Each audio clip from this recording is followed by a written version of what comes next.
የኢትዮጵያ ተጨባጭ ሁኔታ በተግባር እጅግ አስፈሪ የሆነ ሁኔታ ውስጥ ነው ያለነው። ኦሬዲ በመፍረሱ ሂደት ውስጥ ከገባን ብለን አድረናል። ገና ወደፊት የሚመጣ አደጋ አይደለም፣ እየፈረስን ያለን። ማዕከላዊ የሚባለው መንግስት 4 ኪሎ የተቀመጠው አሁን መላውን ኢትዮጵያ ያስተዳድራል፣ ትግራይን ያስተዳድራል፣ አማራ ክልልን ያስተዳድራል፣ ከከተሞች በስተቀር ኦሮሚያን በሙሉ ያስተዳድራል አያስተዳድርም። እና የመፍረሱ ሂደት ውስጥ ገብተናል። አንድ ታጣቂ ኃይል አይደለም ኢትዮጵያ ውስጥ ያለው። በማንኛውም ሀገር በአብዛኛው ሀገር ብትሄድ ኃይልን የመጠቀም መብት ያለው ወይም ስልጣን ያለው መንግስት ብቻ ነው። ኢትዮጵያ ውስጥ የሁለት የሶስት አፍሪካ ሀገራትን ሰራዊት የሚያክል ሰራዊት ያላቸው 3-4 ድርጅቶች አሉ ኢትዮጵያ ውስጥ እርስ በርስ እየተዋጉ ያለው። እና የኢትዮጵያ ሁኔታ እኔ ዛሬ ሚዲያ ላይ ወጥቼ አንድ ሌላውን ሰው ማስፈራራው ጉዳይ አይደለም። ይሄ በተጨባጭ ያለ ነው። ያው ከራሳችን ጋር ከተጣላንና እውነቱን እንካድ ካል ምን እንችላለን? እና ይሄ ማንንም አያስፈራራም። ይሄ የኢትዮጵያ ህዝብ ደግሞ በየዕለት ኑሮ አደጋውን እየኖረው ምን ያህል በመስቀልቅል ህይወት ውስጥ እንዳለ ከማንም በላይ የኢትዮጵያ ህዝብ ያውቃል። እኛ ልናስፈራራው አንችልም። እንደውም የኢትዮጵያ ህዝብ እየጠየቀ ያለው አደጋ ላይ ነኝ፣ ከዚህ አደጋ መውጣት አለብኝ፣ በአግባቡ ኑሩኝ እያለ ነው ያለው የኢትዮጵያ ህዝብ እንጂ እኔ ችግር የለብኝም በሰላም እየኖርኩ ነው አታስፈራሩኝ የሚል የህብረተሰብ ክፍል እኔ ሰምቼ አላውቅም ከአገዛዙ ካድሬዎች በስተቀር። ዛሬ መስራት ያለብንን ስራ በአግባቡ ሳንሰራ እንቀርና ከዚህ ቀደም ሲፈርሱ እንዳየናቸው ሀገሮች ለይቶልን እንበታተናለን። የመን እነ ሊቢያ የፈረሱት ዝም ብለው አይደለም፣ በተገቢው ጊዜና ሁኔታ ስራውን የሚሰራ የፖለቲካ ኃይል ስላልነበር። ስለዚህ መዘናጋት አያስፈልግም። ገና ህብረተሰቡ የሚወዳት ሀገሩ ትፈርስባለች ሲባል ይከፋዋል ብለን ዛሬ መባል ያለበትን ነገር አለማለት ስህተት ነው የሚሆነው። ከስህተትም በላይ ታሪካዊ ተጠያቂነትም ያመጣል የሚል እምነት አለኝ እና አንዳንድ የፖለቲካ ሰው እውነተኛውን ነገር ለህዝቡ መንገር፣ ማስጠንቀቅ፣ ማሳሰብ ከኛ የሚጠበቅ ነው የሚል እምነት አለኝ። ማለባበስ ህዝቡን ይጎዳዋል፣ አገሪቱን ይጎዳል እንጂ አይጠቅምም። በማለባበስ የሚፈታ ችግር የለም። ችግራችንን በደንብ አጉልተን አውጥተን ያን ችግር ቻሌንጅ በማድረግ ነው መፍታት የምንችለው እና መደባበቁ የትም የሚያደርስ አይመስለኝም። ይሄ መንግስት ሲመጣ በኢትዮጵያ ውስጥ ከዳር ዳር ከጫፍ ጫፍ ነበረ ህዝቡ የደገፈው፣ አጠቃላይ በአገሪቱ ድጋፍ ነበረ። ይሄ መንግስት ሲመጣ በሁሉም የሀገሪቱ ክልሎች ጦርነት የሚባል ነገር አልነበረም። እንኳን ጦርነት መሰረታዊ የሚባል ግጭት አልነበረም። ይሄ መንግስት ወደ ስልጣን ከመጣ በኋላ ግን ስንት ጦርነቶች ፈጠረ፣ ስንት ግጭቶች ፈጠረ እያየን ነው። በመላው ኢትዮጵያ ተወዶ ተከብሮ ይገዛ የነበረ ያስተዳድር የነበረ መንግስት አሁን ቅድም ጠቅሼናል፣ ትግራይን እያስተዳደረ አይደለም፣ አማራ ክልልን እያስተዳደረ አይደለም፣ ብዙ የኦሮሚያ አካባቢዎችን እያስተዳደረ አይደለም። ቀላል የማይባሉ በአፋር በሶማሊያ ክልል በብቃት እያስተዳደረ አይደለም። ከጊዜ ወደ ጊዜ እየሟሸሸ የመጣ እየተዳከመ የመጣ ኃይል እና ይሄ ኃይል ኮንሶሊዴት እያደረገ አይደለም። እውነቱን ለመናገር እንደውም የበለጠ እየተዳከመ የመዋጋት አቅሙ እየተዳከመ ኢኮኖሚው እየተዳከመ የመጣ ኃይል ነው። የሱ ብርታት ያለው የሱ ጥንካሬ ያለው ፕሮፓጋንዳ ላይ። ምክንያቱም ፕሮፓጋንዳቸው ደግሞ ለከት የለው። ያው ዝም ብለህ ህዝቡ ይመንም አይመንም እውነት ይሁንም ሐሰት ይሁንም ዝም ብለህ የፈለከውን ነገር ተናገር የሚል መንግስት ነው። ህዝቡን ያስደስታል ብለህ የምታስበውን ነገር ተናገር የሚል ነው። ከጠቅላይ ሚኒስትሩ ጀምሮ ፋብሪኬት እያደረጉ ውሸት ነው የሚናገሩት እና በመገናኛ ብዙሃን ላይ ነው እንጂ ይሄ መንግስት ጥንካሬ ያለኝ የሚለው መሬት ላይ በተጨባጭ ጥንካሬ የለውም። ከአዲስ አበባ 25 30 40 ኪሎ ሜትር ህግ ማስከበር የቻለ መንግስት አይደለም። እሱንም ተው፣ አዲስ አበባ ራሱ ስንት ሰዎች ናቸው በግፍ ነው እየታፈኑ ገንዘብ እየተጠየቁ ስቃይ ላይ ነው ያሉት እና የህግ የበላይነት ሰላምና መረጋጋት የጠፋበት ሀገር ነው። አንድ መንግስት ያስብለው በሚያስችል ደረጃ የሚኖረው ቁጥጥር የሌለው መንግስት ነው ይሄ መንግስት። ለምሳሌ ኢህአዴግን መንግስት እንውሰድ። በአስተሳሰብ እጅግ ደካማ መንግስት ነበር። በሴኩሪቲ መዋቅር በድርጅት ግን ጠንካራ መንግስት ነበር። ያ መንግስት በሂደት ተዳክሞ ፈርሷል። ይሄኛው መንግስት በአስተሳሰብም ደካማ ነው፣ በድርጅትና በጸጥታ መዋቅርም ደካማ ነው። በእኛ አለመተባበር በተወሰነ ደረጃ በሱ የማደናገር ብቃት የማጭበርበር ብቃት ለተወሰነ ጊዜ ገዝቷል። ከዛ በኋላ ግን እየቀጠለ ያለው አሁን ግን በእኛ ድክመት ነው፣ በእኛ አለመተባበር። የእኛ ችግር ሲፈታ ይሄ መንግስት ያልቀለተ ምንም እዚህ ግባ የሚባል ጥንካሬ የለው፣ ማህበራዊ መሰረትም ያለው መንግስት አይደለም። በጎላ ሁኔታ ይሄ ህብረተሰብ ይደግፈዋል የሚባል መንግስት አይደለም። ከጥቂት ጥቅመኞች በስተቀር ማህበራዊ መሰረቱን ያጣ መንግስት ነው እና ምንም ምን ቪዥታ የለኝም በዚህ መንግስት ደካማነት። እነዛ 11 ቅድመ ሁኔታዎች በብቃት ከተሟሉ 11 ከተሟሉ ግን ከዛ በኋላ 45 ቀንም ሲበዛ በህዝባዊ እምቢተኝነት በአንድ ሳምንት በሁለት ሳምንት በሶስት ሳምንት በአካባቢያችንም በሩቅ ሀገሮችም መንግስታት ሲበረከኩ አይተናል።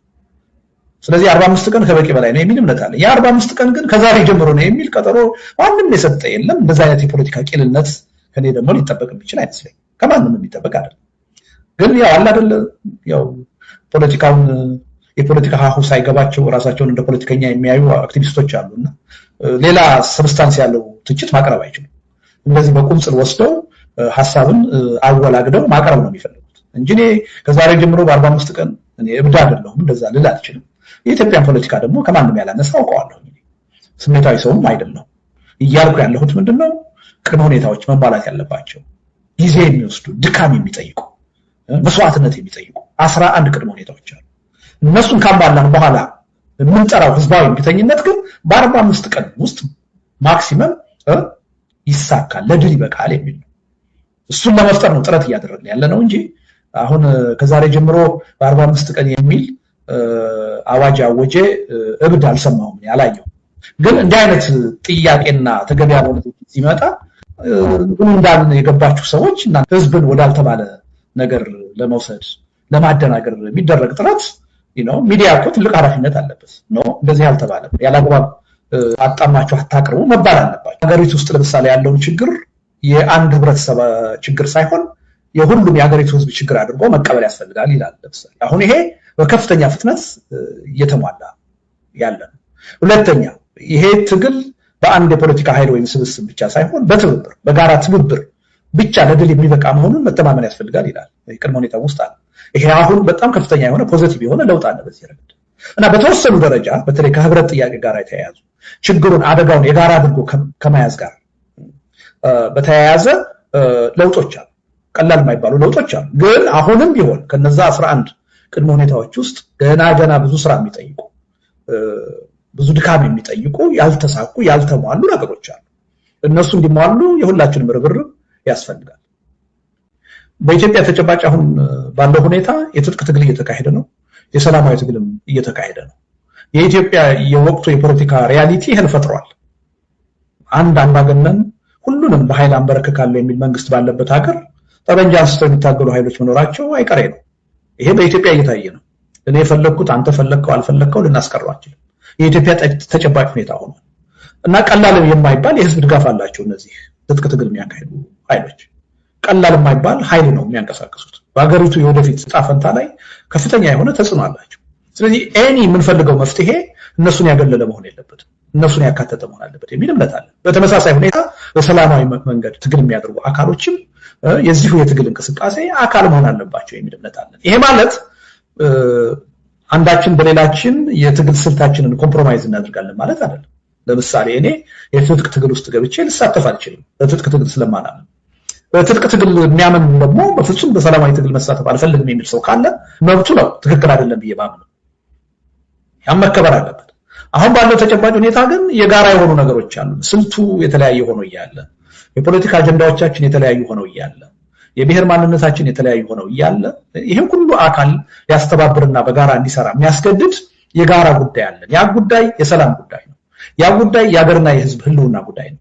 ያ ጉዳይ የሽግግር ጉዳይ ነው። እነዚህን ጉዳዮች ልዩነቶቻችንን ወደ ጎን አስቀምጠን በጋራ መስራት ይገባናል።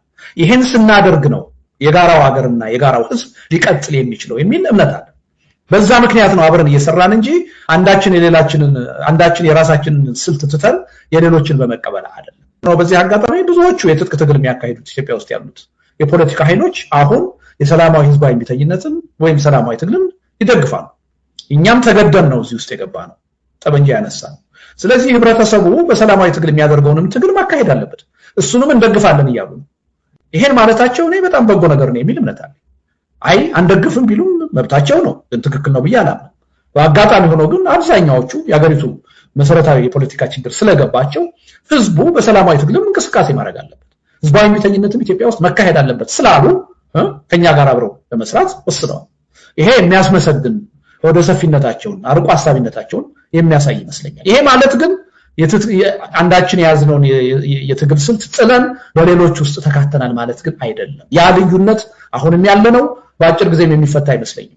አምባገነናዊ ስርዓት ኢትዮጵያ ውስጥ እስካለ ድረስ ሰላማዊ ትግሉ የትጥቅ ትግሉም የሚቀጥል ይመስለኛል የኢትዮጵያ ሪያሊቲ ሆኗል ያን ሪያሊቲ የፈጠረው ደግሞ ከማንም በላይ አምባገነኑ መንግስት ነው የሚል እምነት አለኝ እንኳንስ አይደለም ለህልውናቸው ሲሉ አምባገነኑ መንግስት የከፈተባቸውን ጦርነት ለመቀልበስ ሲሉ አልሞት ባይ ተጋዳይነት ጦርነት ያካሄዱ ያሉ ተቃዋሚዎችና መንግስት ራሱ ነገ የጽንፈኝነት የአምባገነንነት አስተሳሰቡን ቀይሮ ወደ ለድርድር እጁን ቢዘረጋ በሽግግር ጉዳይ ላይ እኔ እምነት አለኝ በሰላም ጉዳይ ላይ እኔ እምነት አለኝ አበራችሁ ልሰራ ፈልጋለሁ ቢል ከመንግስትም ጋር ለመስራትኛ ዝግጁ ነን ትልቁ ችግር ምንድነው መንግስት በዚህ ዓለማመሩ ነው በኃይል ብቻ አሸንፋችኋለሁ ከናንተ ጋር ቀጥተኛ የሆነ ድርድር አላካሄድም በጉልበት ገዛችኋለሁ ስላለ እነዚህ የፖለቲካ ኃይሎች ግን ከሱ በተለየ እኛ ቀድሞውንም እኮ ወደ ትጥቅ ትግል የገባነው ወደን አይደለም አማራጫችን ተገደን ነው ስለዚህ በሰላማዊ መንገድ የሚካሄድ ትግል እንዲደረግ ኢትዮጵያ ውስጥ እንደግፋለን ካሉ አዋቂነታቸውን አስተዋይነታቸውን ነው የሚያሳይ ተገቢ ነው ማለት ነው ስለዚህ ይሄን አቋም ኢቭን መንግስት ቢቀበል በእኛ በኩል እየጠየቅን እኮ ያለነው እኮ ይሄ ነው ተኩስ ይቁም ስንል በዋናነት መንግስት እንዲያቆም ነው አይደለ መንግስት ካቆመ ደግሞ ሌሎች ኃይሎች ማቆም ይኖርባቸዋል መንግስት ባላቆመበት ሁኔታ ግን ሌሎቹ ሊያቆሙ አይችሉም ስለዚህ ነገ በጣም ልባዊ የሆነ ድርድር ማድረግ ፈልጋለሁ ቢል መንግስት ከመንግስት ጋር ለመደራደር ዝግጁ መሆን አለብን ብለን ነው ምናምን ነገ በሽግግር ጉዳይ ላይ አዎ አብሬ መስራት አለብኝ ይችን ሀገር ከችግር የሚያድናት ሽግግር ነው ብሎ መንግስት ቢያምን በሽግግር ጉዳይ ከመንግስት ጋር አብረን እንሰራለን ትልቁ ችግር ያለው ምንድነው መንግስት ይሄን ለመቀበል ዝግጁ አይደለም በጉልበት ብቻ ነው ማምነው አንበረከካችኋለሁ ብሎ በጠመንጃ ሁሉንም ለማሸነፍ ዘመቻ ነው እየከፈተ ያለው እና በዚህ መልኩ ሰፋ አድርጎ ማየት ያስፈልጋል የትም ፍጪው የሚለው መንግስትን ከማውረድ አንፃር ብቻ አድርገን አንየው አጠቃላይ የሀገሪቱን ችግር ለመፍታት በአገሪቱ ውስጥ ቅራኔ ያላቸው የፖለቲካ ኃይሎች ሁሉ በአገርና በህዝብ ጉዳይ ተባብረው መስራት አለባቸው ከሚል መርህ ነው የምንነሳው ያ መርህ ደግሞ ለማንም ይሰራል ለመንግስትም ይሰራል ለተቃዋሚም ይሰራል ነገ ይሄን የእምቢተኝነት የጦረኝነት አስተሳሰቡን ቀይሮ መንግስት ወደ እውነተኛ ድርድር መጣለሁ ቢል በሽግግር ጉዳይ የኢትዮጵያ ችግር እንዲፈታ እፈልጋለሁ ቢል ከሱ ጋር ለመነጋገር ማናችንም ዝግጁ ነን አሁን ከኦላ ጋር ወይም ከሌሎቹ ጋር ልንነጋገር ፈቃደኛ ነን እንደምንለው ሁሉ ማለት ነው ስም መቀየር ሲባል 4 ኪሎ ድረስ መጥተህ በኃይል ደምስሰህ ስልጣን መያዝ ማለት አይደለም ነሰሰር ሌላ ተጨማሪ መስዋዕትነት ሳይከፈል ጊዜ ሳይባክን ህዝብ ሳያልቅ የሀገርና የህዝብ ሀብትና ንብረት ሳይወድም ነገሮች በሰላማዊ መንገድ በድርድር እና በሽግግር ሂደት የሚፈቱ ከሆነ አሁን ያሉት ተቃዋሚ ኃይሎች ለመቀበል ዝግጁ ናቸው የግድ 4 ኪሎ ድረስ መጥተን ካላፈረስን የሚል ኃይል አለ የሚል እምነት የለኝም ስለዚህ እነዚህ ኃይሎች ከኛ ጋር በሰላማዊ ህዝባዊ እምቢተኝነት በሽግግር ጥያቄ ላይ አብረው ለመስራት ሲወስኑ ይሄ አመለካከት ኑራቸው ነው ብዬ ነው ማለት ስላላቸው ነው የለም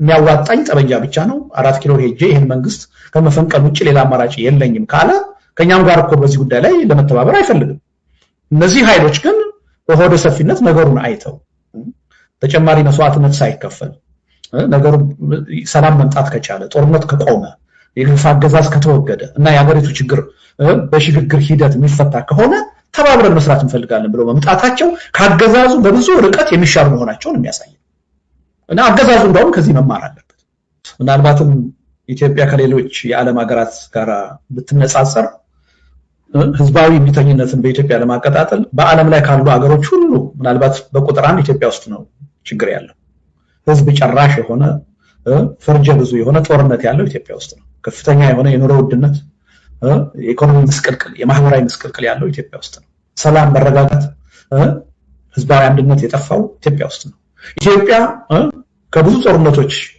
ሳትወጣ እንደገና ወደ ሌላ ህዝብ ጨራሽ የሆነ አካባቢውን ቀጠናውን ወደሚያምስ ጦርነት ደግሞ ለመግባት እየተዘጋጀች ነው እና ይሄን ሁሉ ነገር ስናይ ከበቂ በላይ የኢትዮጵያ ህዝብ ለትግል እንዲነሳሳ የሚያደርጉ ነባራዊ ሁኔታዎች ኢትዮጵያ ውስጥ አሉ ከበቂ በላይ ምናልባትም ከማንኛውም በዓለም ላይ አሁን ካለ አገር በላይ አሉ የሚል እምነት ነው ያለኝ አንዱ እሱ ነው ሌላው እነሱ እንዲፈጠሩ ነው አሁን እየሰራን ያለነው ይሄ ስብስብ ላለፉት 3 ወራትም በከፍተኛ ድካም በከፍተኛ ጥረት ይሄን ስራ ሲሰራ የቆየው እነዚህ ሁኔታዎች መሬት ላይ እንዲኖሩ በተጨባጭ እንዲኖሩ እና ከዚህ በኋላ ደግሞ የበለጠ ህብረተሰቡን ወደዛ አይነቱ የትግል እንቅስቃሴ የሚመራ የሚያነሳሳ ሁኔታ ለመፍጠር ነው ጥረት የምናደርገው ያ ጥረት ደግሞ እኛ ብቻ በመናደርገው እንቅስቃሴ የሚወሰን አይደለም ታደርጉት የሀገሪቱ ምሁራን ሲቪክ ማህበራት የሃይማኖት አባቶች ታዋቂ ግለሰቦች እነዚህ ሁሉ በሚያደርጉት ነው ውጤታማ ሊሆን የሚችለው ስለዚህ ይሄን ለመፍጠር ነው እየጣርን ያለነው እና ወደፊት የምናደርጋቸው እንቅስቃሴዎች ሁሉ ኢትዮጵያ ውስጥ አንድ ጠንካራ የሆነ ህዝባዊ ቢተኝነት እንዲቀጣጠልና ይሄ መንግስት እሺ ካላለ በህዝብ ትግል ተገዶ ለእውነተኛ ድርድር ውይይት እንዲገደድ ለውይይትና ለድርድር ራሱን ፈቃደኛም ካላደረገ ከስልጣን የሚወገድበት ሁኔታ በህዝብ ትግል እንዲመጣ ጥረት ለማድረግ ነው እየሰራን ያለነው። ከሁለት ዓመት በፊት ስለ ህዝባዊ ቢተኝነት በእኛ በኩል ስናወራ እኔ የተለያዩ አርቲክሎችን እየጻፍኩ አሰራጭ ነበር። ኢትዮጵያ ውስጥ አይሰራም ተቀባይነት የለውም የሚለው አስተሳሰብ በጣም የገነገነ ነበር። አሁን በዚህ ረገድ በጣም ተጨባጭ የሆኑ ለውጦች መጥተዋል። በሰላማዊ ትግል እናምናለን የምንል ኃይሎች ብቻ ሳይሆን በትጥቅ ትግል ራሱ እንቅስቃሴ ያደረጉ ያሉ ኃይሎች አዎ ኢትዮጵያ ውስጥ ሰላማዊ ትግል ህዝባዊ ቢተኝነት ያስፈልጋል መካሄድ አለበት የሚለውን ሐሳብ ወደ መደገፍ የሄዱበት ሁኔታ ነው የተፈጠረው እና አሁን በአጠቃላይ የዚህን የግብረ ኃይሉን እንቅስቃሴ የፖለቲካ አመለካከት ልዩነት እያላቸው የትግል ስልት ልዩነት እያላቸው ከተለያየ የብሔር ማንነት የሃይማኖት ማንነት የመጡ ሆኖ እያለ ይሄ ጉዳይ የጋራችን ነው ብለው መሰባሰብ ችለዋል። ከሁለት ከሶስት ዓመት በፊት ይሄን ማድረግ አይቻልም ነበር እና ይሄ አንድ ትልቅ አበረታች የሆነ እንቅስቃሴ ነው። ሌላው እኔ ያለሁበት የአብሮነት ኢትዮጵያ አለ። አሁን ይሄ ግብረ ኃይሉ አለ። እንደዚህ አይነት ተመሳሳይ ስራ ለመስራት የሚሞክሩ ሌሎች ስብስቦችም አሉ፣ በጣም ብዙ ስብስቦች። እነዚህ ስብስቦች ጋራ እየተነጋገርን ነው በአሁኑ ሰዓት። እንደውም ያለፈው ሳምንት አንድ ትልቅ ስብሰባ ነበር እና ምንድነው ይሄን በተናጠል የምናደርገውን እንቅስቃሴ ወደ አንድ የተባበረ እንቅስቃሴ እናምጣ፣ አንድ ጠንካራ የሆነ ኮሊሽን ፈጥረን ከህዝባዊ ቢተኝነት ጋር የተያያዘውን ትግል በተበታተነ ሁኔታ ሳይሆን በጋራ እናካሂደው ብለን አንድ ትልቅ ስብስብ እየተፈጠረ ነው። ምናልባት በቅርብ ጊዜ ራሱንም ይፋ ሊያደርግ ይችላል። እኛም ያለንበት ሌሎች በርካታ ድርጅቶችና የህብረተሰብ ክፍሎች ያሉበት ይሄን በጣም አንድ አበረታች የሆነ ነገር ነው። ስለዚህ እነዚህ ነገሮች ቀላል ነገሮች አይደሉም፣ አበረታች ናቸው አልን እንጂ አበረታች ናቸው አልን እንጂ ነገሮቹም ተሰርተው አልቀዋል አላልን። ገና ወደፊት ብዙ ድካም ብዙ ጣውረድ ይጠይቀናል፣ የሁላችንንም ጥረት ይጠይቃል እና በእኛ ብቻ የሚሳካ አይደለም። በእኛ ብቻ የሚሳካ መስሎ የሚታየው ሰው ካለ ተሳስቷል። ይሄ ነገር ደግሞ ፌልም ቢያደርግ ተጠያቂዎቹ እኛ አይደለም። እኛማ አቅማችንና ሁኔታው በፈቀደ መጠን ጥረት እያደረግን ፌል ቢያደርግ ማንም የህብረተሰብ ክፍል ከተጠያቂነት አይደለም። ሁሉም ርብርብ ሲያደርግ ሁሉም የድርሻውን ሲያዋጣ ነው ይሄ ነገር ለውጤት ሊበቃ የሚችለው እና አንዳችን ጠያቂ ሌላችን ተጠያቂ፣ አንዳችን ጠባቂ ሌላችን አድራጊም ሆነን መታየት ያለብን አይመስለኝም። ምክንያቱም እየመጣ ያለው የህልውና አደጋ አንዳችንን ነጥሎ የሚመለከት አይደለም፣ ሁላችንም የሚመለከት ነው። ስለዚህ ይሄን አደጋ መቀልበስ የምንችለው ሁላችንም የትግል ተሳትፎ ስናደርግ ነው የሚል እምነት ነው ያለው። ስለዚህ ለተግባራዊነቱ ሁሉም የህብረተሰብ ክፍል የኔ ተሳትፎ ሊኖረው ይገባል ብሎ መንቀሳቀስ አለበት የሚል እምነት ነው ያለኝ። በጣም አበረታች የሆኑ ሁኔታዎች እንዳሉ እየተረዳን ነው። እነዚህን ነገሮች የበለጠ እንዲጸኑ የበለጠ እንዲጠናከሩና ለውጤት እንዲበቁ የማድረግ ስራ ግን በከፍተኛ ደረጃ ይቀራል፣ ወደፊት መሰራት ያለበት ነው የሚል እምነት ነው ያለኝ። ሐሳቡን በሐሳብ መሞገት የሚያቅታቸው አካላት እንደዚህ አይነት ፍረጃ ውስጥ ነው የሚገቡት። እንደው ከኋላኛው ልጀምርና የህዝብ ስልጣን በአንድ መንገድ ብቻ ነው የሚገኘው፣ በህዝብ ምርጫ ብቻ ነው የሚገኘው። በተለየ መንገድ በጦርነት በኃይል በህዝባዊ ቢተኝነት በሽግግር መንግስት የሚገኝ የህዝብ ስልጣን የለም። የህዝብ ስልጣን ሊገኝ የሚችለው ከምርጫ ሳጥን ብቻ ነው። በዚህ መተማመን አለብን። አሁን ትልቁ ችግር ያለው ምንድነው? ህዝቡ በራሱ በፍቃዱ በምርጫ የሚያቋቁመው መንግስት እንዴት ነው ሊኖረው የሚችለው? ከዛ በፊት ምን ቅድመ ሁኔታዎች መመቻቸት አለባቸው በሚለው ጥያቄ ላይ ነው እየሰራን ያለነው እንጂ በሽግግር መንግስት ጥያቄ ሊያዝ የሚችል ስልጣን የለም። ጊዜያዊ የሽግግር መንግስት ነው የሚቋቋመው። ያ እድሜው 1 ዓመትም ሊሆን ይችላል፣ 2 ዓመትም ሊሆን ይችላል፣ እንደየስምምነታችን 3 ዓመትም ሊሆን ይችላል። ሁኔታዎችን የሚያመቻች እንጂ ስልጣን ይዞ ህዝብን የሚመራ አይደለም። ይሄ በህዝብ ምርጫ ለሚመረጥ መንግስት ሁኔታዎችን አመቻችቶ የሚያስረክብ አውድ ነው ለመፍጠር እየሞከርን ያለነው እና ከስልጣን ጥያቄ ጋር ምንም ግንኙነት የለውም። ሽግግር ሲባል እያልን ያለነው ምንድነው? ሁሉን አቀፍ የሆነ ሽግግር ነው። አንድ የፖለቲካ ኃይል ስልጣን ይዞ የሚመራበት አይደለም። ሁላችንም እንደውም ከፖለቲካ ኃይሎችም ውጪ ያሉ ሲቪክ ማህበራት ህብረተሰቡን በተለያየ መንገድ የሚወክሉ አካላት ሁሉ የሚገኙበት አንድ የሽግግር ሂደት ወይም መንግስት ይቋቋም ነው። ያ የስልጣን ጥያቄ አይደለም። ህዝቡን የስልጣን ባለቤት ለማድረግ የሚያስችሉ ምቹ ሁኔታዎችን ለመፍጠር የሚያስችል ሽግግር እንፍጠር ነው። አንድ አካል ወይም አንድ የፖለቲካ አይዲዮሎጂ ያለው ወይም አንድ ድርጅት ያለው አካል ወደ ስልጣን የሚመጣበት አካሄድ አይደለም። እንደውም እንደዛ አይነቱን አካሄድ የሚያስቀር ነው። ይሄ አንድ አካል ብቻዬን ለስልጣን መብቃት አለብኝ የሚለውን አስተሳሰብ የሚያከሽፍ ነው። ይሄ እና ወደፊት የምናደርጋቸው እንቅስቃሴዎች ሁሉ ኢትዮጵያ ውስጥ አንድ ጠንካራ የሆነ ህዝባዊ ቢተኝነት እንዲቀጣጠልና ይሄ መንግስት እሺ ካላለ በህዝብ ትግል ተገዶ ለእውነተኛ ድርድር ውይይት እንዲገደድ ለውይይትና ለድርድር ራሱን ፈቃደኛም ካላደረገ ከስልጣን የሚወገድበት ሁኔታ በህዝብ ትግል እንዲመጣ ጥረት ለማድረግ ነው እየሰራን ያለን። ከሁለት ዓመት በፊት ስለ ህዝባዊ እምቢተኝነት በእኛ በኩል ስናወራ እኔ የተለያዩ አርቲክሎችን እየጻፍኩ አሰራጭ ነበር። ኢትዮጵያ ውስጥ አይሰራም ተቀባይነት የለውም የሚለው አስተሳሰብ በጣም የገነገነ ነበር። አሁን በዚህ ረገድ በጣም ተጨባጭ የሆኑ ለውጦች መጥተዋል። በሰላማዊ ትግል እናምናለን የምንል ኃይሎች ብቻ ሳይሆን በትጥቅ ትግል ራሱ እንቅስቃሴ እያደረጉ ያሉ ኃይሎች ኢትዮጵያ ውስጥ ሰላማዊ ትግል ህዝባዊ እምቢተኝነት ያስፈልጋል መካሄድ አለበት የሚለውን ሐሳብ ወደ መደገፍ የሄዱበት ሁኔታ ነው የተፈጠረው። እና አሁን በአጠቃላይ የዚህ የግብረ ኃይሉን እንቅስቃሴ የፖለቲካ አመለካከት ልዩነት እያላቸው የትግል ስልት ልዩነት እያላቸው ከተለያየ የብሔር ማንነት የሃይማኖት ማንነት የመጡ ሆኖ እያለ ይሄ ጉዳይ የጋራችን ነው ብለው መሰባሰብ ችለዋል። ከ2-3 ዓመት በፊት ይሄን ማድረግ አይቻልም ነበር እና ይሄ አንድ ትልቅ አበረታች የሆነ እንቅስቃሴ ነው። ሌላው እኔ ያለሁበት የአብሮነት ኢትዮጵያ አሁን ይሄ ግብረ ኃይሉ አለ። እንደዚህ አይነት ተመሳሳይ ስራ ለመስራት የሚሞክሩ ሌሎች ስብስቦችም አሉ፣ በጣም ብዙ ስብስቦች። እነዚህ ስብስቦች ጋራ እየተነጋገርን ነው በአሁኑ ሰዓት። እንደውም ያለፈው ሳምንት አንድ ትልቅ ስብሰባ ነበር እና ምንድነው ይሄን በተናጠል የምናደርገውን እንቅስቃሴ ወደ አንድ የተባበረ እንቅስቃሴ እናምጣ። አንድ ጠንካራ የሆነ ኮሊሽን ፈጥረን ከህዝባዊ እምቢተኝነት ጋር የተያያዘውን ትግል በተበታተነ ሁኔታ ሳይሆን በጋራ እናካሂደው ብለን አንድ ትልቅ ስብስብ እየተፈጠረ ነው። ምናልባት በቅርብ ጊዜ ራሱንም ይፋ ሊያደርግ ይችላል። እኛም ያለንበት ሌሎች በርካታ ድርጅቶችና የህብረተሰብ ክፍሎች ያሉ። ይሄም በጣም አንድ አበረታች የሆነ ነገር። ስለዚህ እነዚህ ነገሮች ቀላል ነገሮች አይደሉም፣ አበረታች ናቸው አልን እንጂ አበረታች ናቸው አልን እንጂ ነገሮች ሁሉ ተሰርተው አልቀዋል አላልን። ገና ወደፊት ብዙ ድካም ብዙ ጣውረድ ይጠይቀናል፣ የሁላችንንም ጥረት ይጠይቃል እና በእኛ ብቻ የሚሳካ አይደለም። በእኛ ብቻ የሚሳካ መስሎ የሚታየው ሰው ካለ ተሳስቷል። ይሄ ነገር ደግሞ ፌልም ቢያደርግ ተጠያቂዎቹ እኛ አይደለም። እኛማ አቅማችንና ሁኔታው በፈቀደ መጠን ጥረት እያደረግን፣ ፌል ቢያደርግ ማንም የህብረተሰብ ክፍል ከተጠያቂነት አይደለም። ሁሉም ርብርብ ሲያደርግ ሁሉም የድርሻውን ሲያዋጣ ነው ይሄ ነገር ለውጤት ሊበቃ የሚችለው እና አንዳችን ጠያቂ ሌላችን ተጠያቂ፣ አንዳችን ጠባቂ ሌላችን አድራጊም ሆነን መታየት ያለብን አይመስለኝም። ምክንያቱም እየመጣ ያለው የህልውና አደጋ አንዳችንን ነጥሎ የሚመለከት አይደለም፣ ሁላችንም የሚመለከት ነው። ስለዚህ ይሄን አደጋ መቀልበስ የምንችለው ሁላችንም የትግል ተሳትፎ ስናደርግ ነው የሚል እምነት ነው ያለው።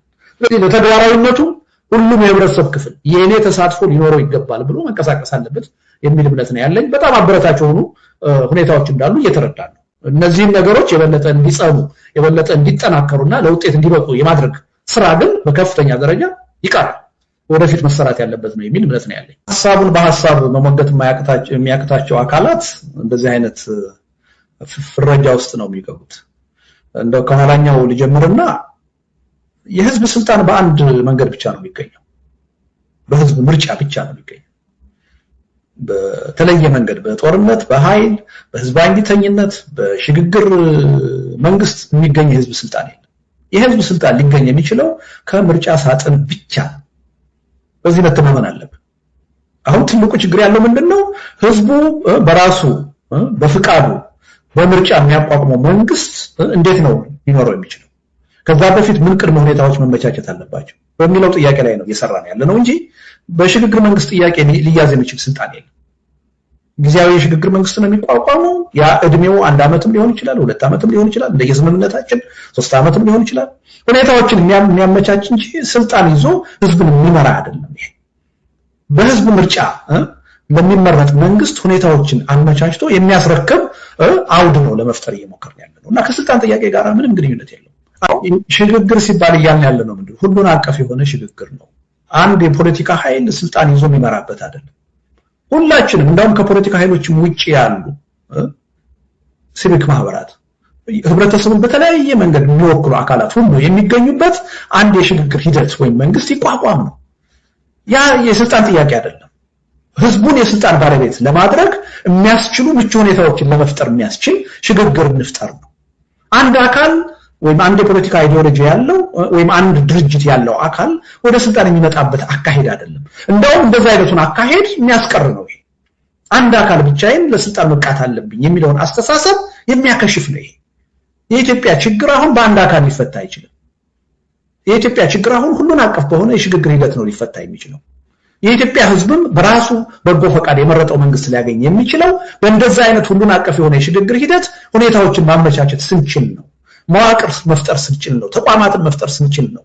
አመቺ የሆነ አድላዊ ያልሆኑ የህግ ሁኔታዎችን መፍጠር ስንችል ነው። አገራዊ መግባባት መፍጠር ስንችል ነው። ብሔራዊ እርቅ መፍጠር ስንችል ነው።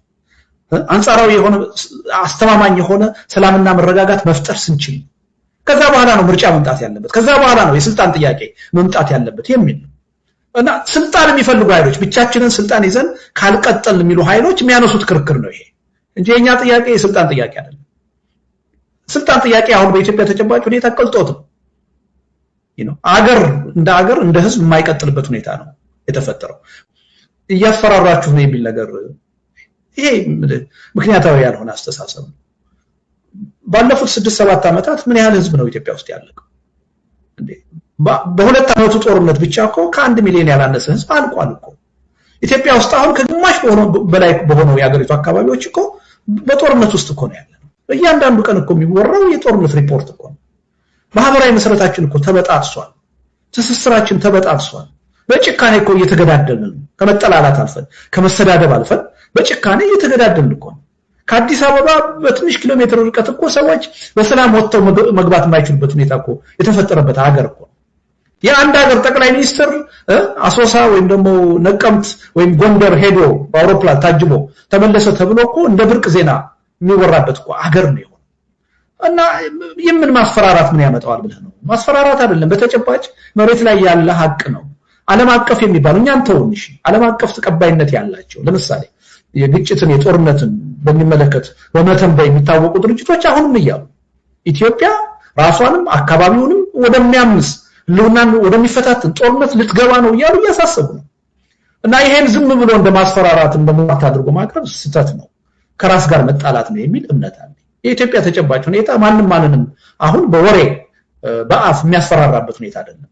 በተግባር እጅግ አስፈሪ የሆነ ሁኔታ ውስጥ ነው ያለነው። ኦሬዲ በመፍረሱ ሂደት ውስጥ ከገባን ብለን አድረናል።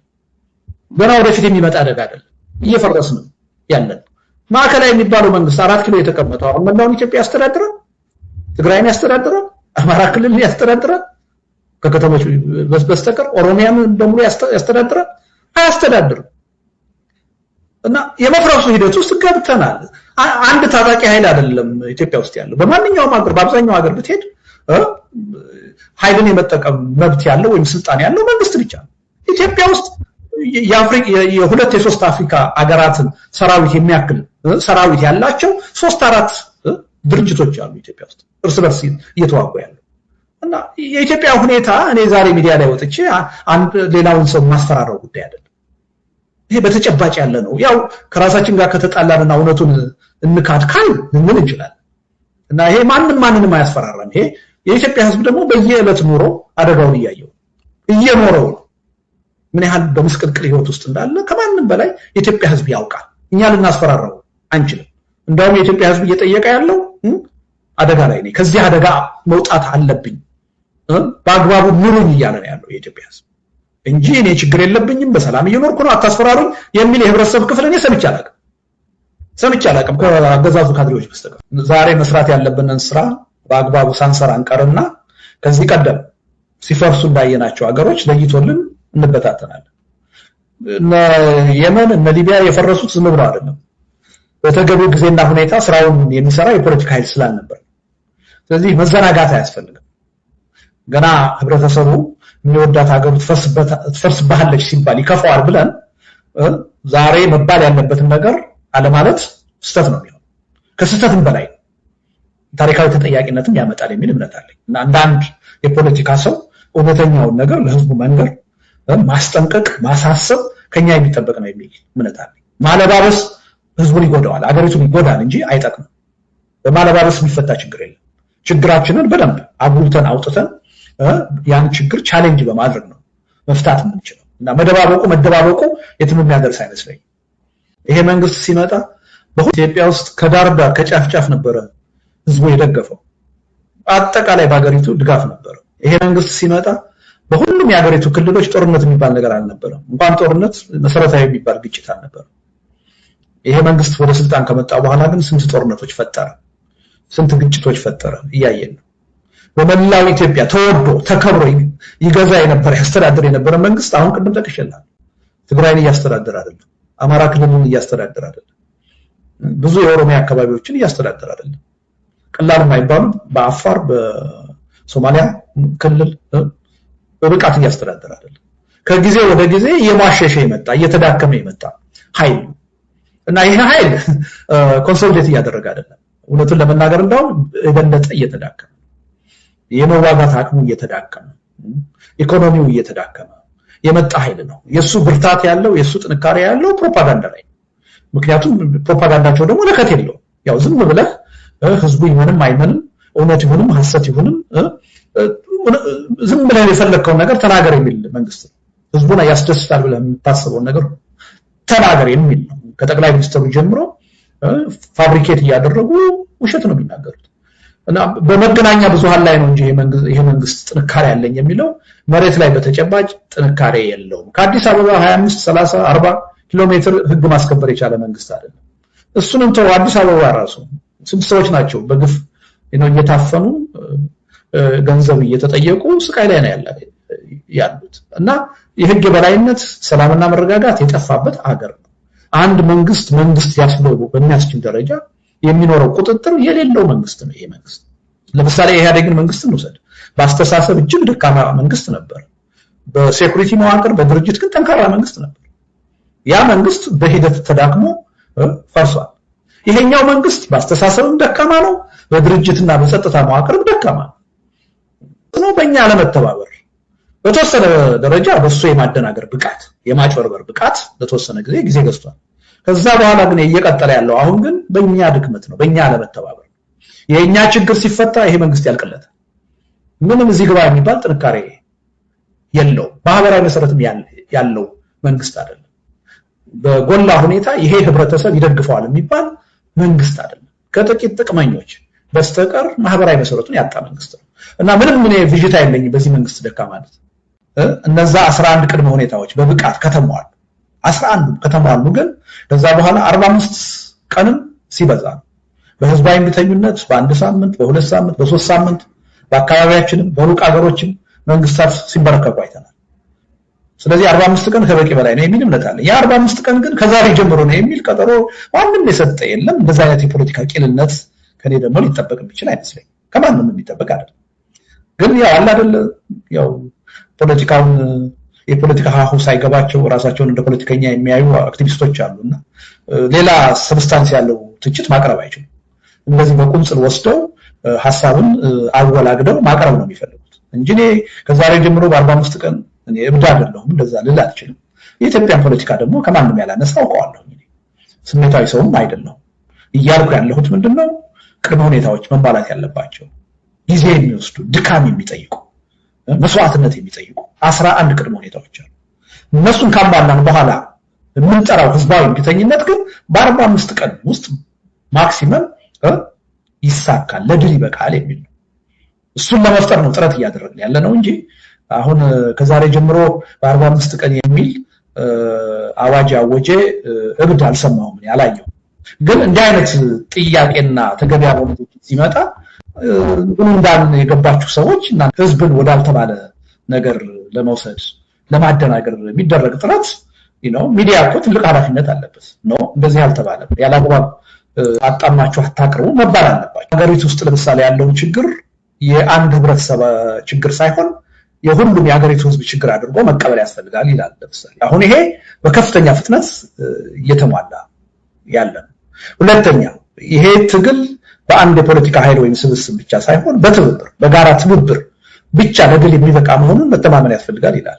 የቅድመ ሁኔታው ውስጥ አለ ይሄ አሁን በጣም ከፍተኛ የሆነ ፖዚቲቭ የሆነ ለውጥ አለ በዚህ ረገድ እና በተወሰኑ ደረጃ በተለይ ከህብረት ጥያቄ ጋር የተያያዙ ችግሩን አደጋውን የጋራ አድርጎ ከመያዝ ጋር በተያያዘ ለውጦች አሉ ቀላል የማይባሉ ለውጦች አሉ ግን አሁንም ቢሆን ከነዛ 11 ቅድመ ሁኔታዎች ውስጥ ገና ብዙ ስራ የሚጠይቁ ብዙ ድካም የሚጠይቁ ያልተሳኩ ያልተሟሉ ነገሮች አሉ እነሱ እንዲሟሉ የሁላችንም ርብርብ ያስፈልጋል